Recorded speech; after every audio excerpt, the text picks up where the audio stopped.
Everyone needs some more dice in their lives. Absolutely! Here are 5 board games we think would be great to add to your collection.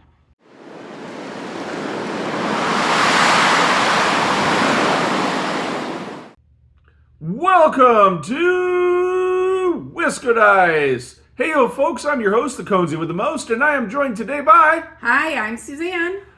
Who doesn't love dice? Here at Whisker Dice, we love dice games. This month we thought it'd be fun to focus on dice games to add to your collection. We have picked out 5 games that are easy to learn with fun, different dice mechanics. We feel that these games would be a great addition to any collection. Now, if you find these reviews helpful, please like this video and also subscribe to our channel so that we know to continue creating more content like this. Additionally, we'd love to hear from you about what game mechanics are your favorites. So in today's video, we'll chat a little bit about how each game plays and what we think is great about it. With that, let's go ahead and get started with this list in no particular ranking or order.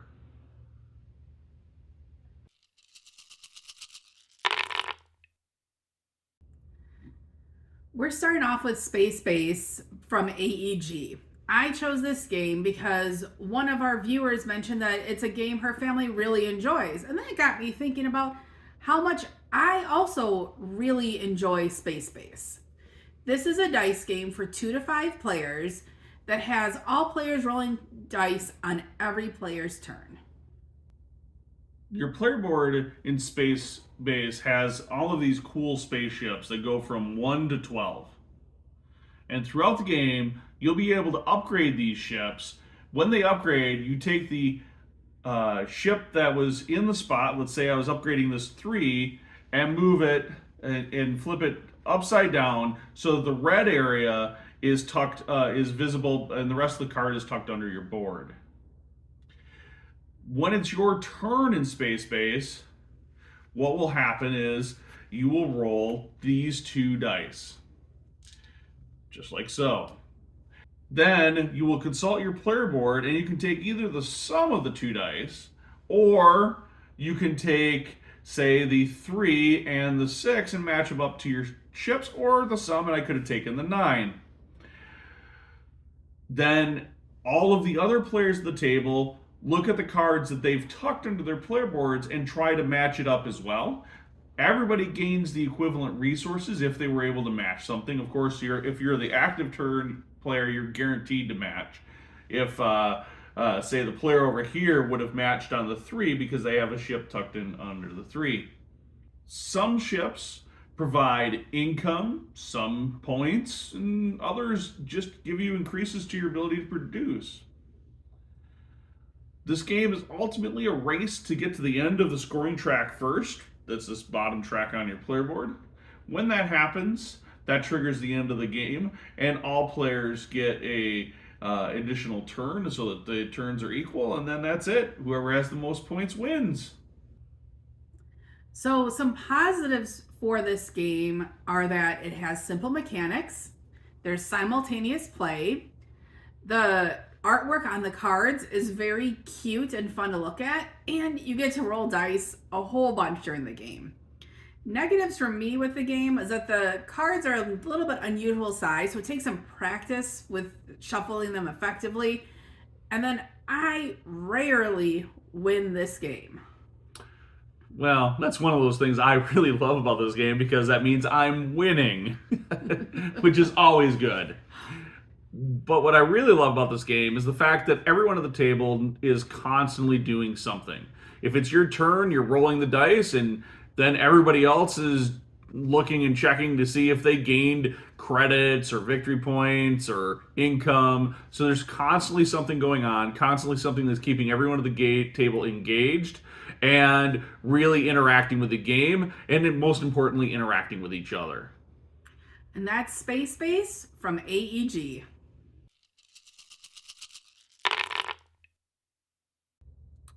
The Spill from publisher Smirk and Laughter will test your ability to stop an ecological disaster.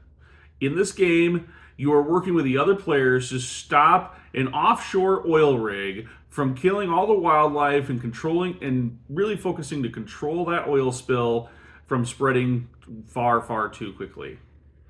This game not only has great table presence, but brings everyone together to try to solve the puzzle before the oil spill and the game overcomes all of the players. This is a cooperative game where each player has a different crew member that has asymmetric abilities. As a group, you try to pick the crew that you feel will work best for the game goals. Each game, you're going to pick a different win condition card that has 3 endgame goals on it. And then you're also going to choose a different intensity level, whether it be standard, challenging, or ultimate. On a player's turn, they start by dropping 3 dice into the oil rig. Based on the spill out tracker, you pick how many dice it will be. For us right now, it's 3. The active player then has 4 action points that can be spent on removing an oil dice, rescuing animals, moving your ship token, or various other activities. I really enjoy cooperative games, and this one is no different. While my favorite thing in this game is to drop the dice in the big oil rig and hear them bounce around, by the time you're at the end of the game, everyone at the table is starting to dread this sound. Yes, and this game also requires you to be playing 4 crew with every playthrough. This means that when you're playing with less than 4 players, some players may be sharing a crew member or controlling multiple crew members. And also, like a lot of cooperative games, this one would be an easy one to have someone quarterbacking. It's not an issue we've had with our game group, but I could definitely see it happening. That said, this game is a lot of fun, and for fans of Pandemic, you will see a lot of similarities. It is a very unique experience and one that we will definitely recommend all of you giving a try.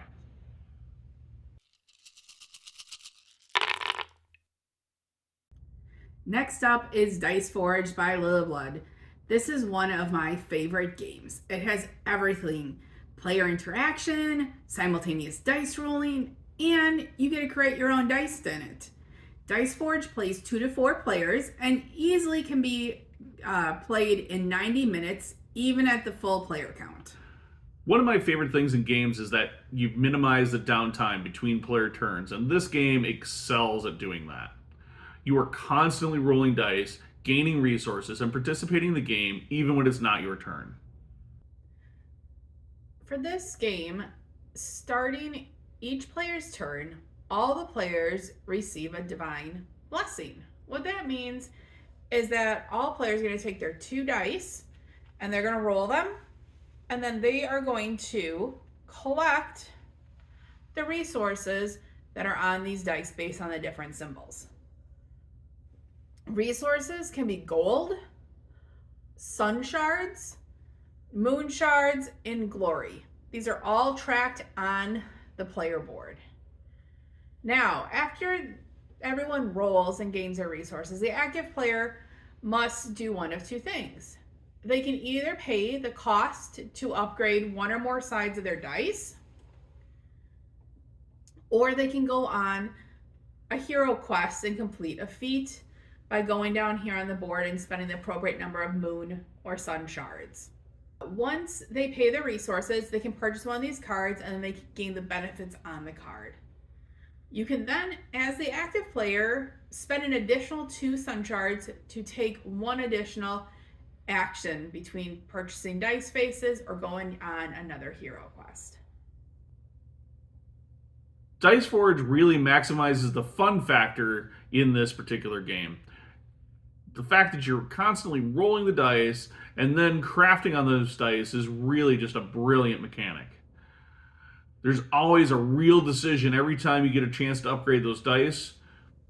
Do you upgrade just the 1 dice a whole lot, or do you take the opportunity to spread out those upgrades between both dice to see if you can get a really lucky roll? And as you play this game a few times, you will develop your own strategy that you like for how it works with upgrading the dice. I will say that Dice Forge was a must buy for me after I had a chance to play it several years ago. It's one of the more unique games that we have added to our game collection and kept in there over the years. It's just so much fun to get out and play. So for because of that, this is one of my definite recommendations on this list of dice games.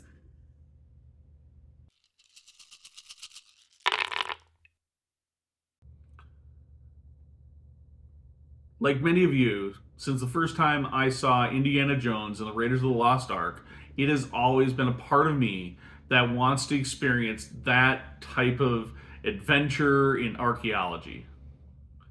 There are several games on the market that try to capture that nostalgia in some way, but there are few that give you the adrenaline rush, like Escape the Curse of the Temple from Queen Games gives you. Absolutely. This game plays in real time and not only requires you to have a little luck rolling your dice, but also requires everyone to work together as a team and to make speedy decisions to be successful. So the game starts with a 10-minute background soundtrack of music and sounds that overdub the entire game. And as the music plays through the course of that 10 minutes, it will continue to increase in intensity, but also has audio cues for when players actually start the game and when certain trigger events happen, including the end of the game during that soundtrack. As soon as the starting gong sounds, all players begin by rolling their 5 dice, and they can roll and re-roll dice as many times as they humanly possibly can throughout the course of the game. Each dice has various different symbols on them that allow you to do certain things. Movement from room to room, if the rooms have already been discovered, will have symbols on the discovered rooms letting you know what you need to move in them. In this case, I would have to have a green symbol here and a red torch symbol, so the green running kind of guy symbol and the torch symbol, to be able to move my meeple into that space on my dice. Fortunately, I did. If I wanted to discover a new tile, I would need 2 green running characters to go ahead and discover a new tile.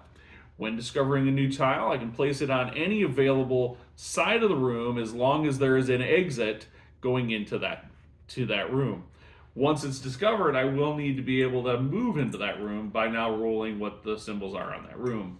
And there might just be reasons I don't want to move in there at all, like this room doesn't have anything in it. It's a big empty room. So that's exciting. So, other symbols that are on the dice include the dreaded black mask, and when that's rolled, it locks that dice, and it does not allow that dice to ever be re-rolled again. Fortunately, either yourself or another player, if they have a golden mask symbol, can unlock up to 2 of these locked black mask dice so that they can now be re-rolled or rolled. That person with the gold mask does have to be in the same room as you. If for some reason all players locked all of their dice, we can add a crystal to the supply and all players get to unlock their black masks. That does have to be agreed to by all players, but it is something they can do regardless of where the location are, any of those meeples on the board. In order to win the game, all players must escape the temple, finding the exit chamber in this stack, as well as rolling a number of keys equal to the number of crystals on this tile plus 1. Based on the player count, there will be more or less crystals on this crystal to start the game on the gem supply to start the game. And as the game progresses, you'll be able to, in certain rooms, interact with the rooms, like having a collective 4 keys amongst all players, to be able to place a crystal from that gem supply onto that room. Once crystals are placed on the particular locations on the game board, they no longer count against that roll to escape. So it's certainly in the player's benefit as they're going through the game to make sure all of the gems that they can possibly get off of this gem supply are off. Because remember, if even one player fails to escape, all of the players lose. So, as an example of the escape roll, let's say that we had 3 crystals here remaining on the gem supply and I was on the final room.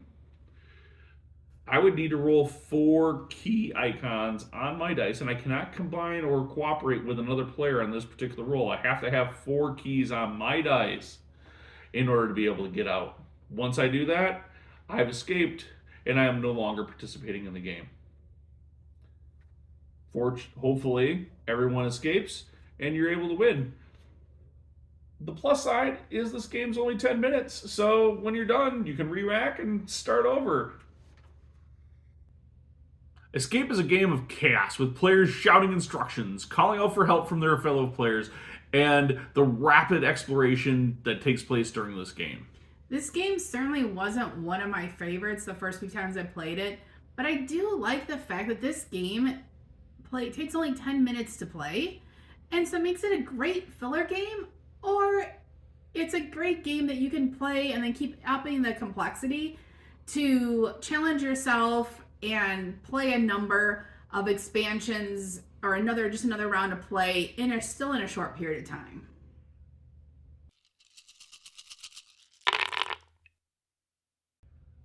So our last game today is Dice Miner from Atlas Games. This is a dice drafting, actually, I'm sorry, it's a dice mining game that we recently reviewed. You can check out our full video review of this by just clicking in the icon that appears in the top of your screen here. And just watch our full video review of it. Since we did just do a full review on this game, we're not going to go into quite as much detail about this game in particular. But essentially, during the game, what you're doing is you're taking turns drafting dice that are these cool custom dice and adding them to your tableau. Once all the dice are drafted, you're going to score points. You're going to dig yourself out from cave-ins and defend yourself from the inevitable dragon attack or two. And if you were somehow lucky and skilled enough to score the most points at the end of 3 rounds, you are declared the Dice Miner winner. Yay! It's rarely him. It is. So, and those are our 5 picks of games to expand your collection. We'll put links to all of these games we reviewed in the video description. Of course, we recommend that you pick up your board games at your local friendly game store whenever possible. Hey there, it's Conesy. Thank you so much for watching. We put out videos weekly here at Wisco Dice. Check out our channel for more great videos and don't forget to subscribe.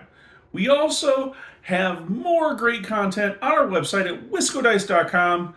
Of course, we do this all for you, the viewers. So please like the video if you enjoyed it, and thanks for watching.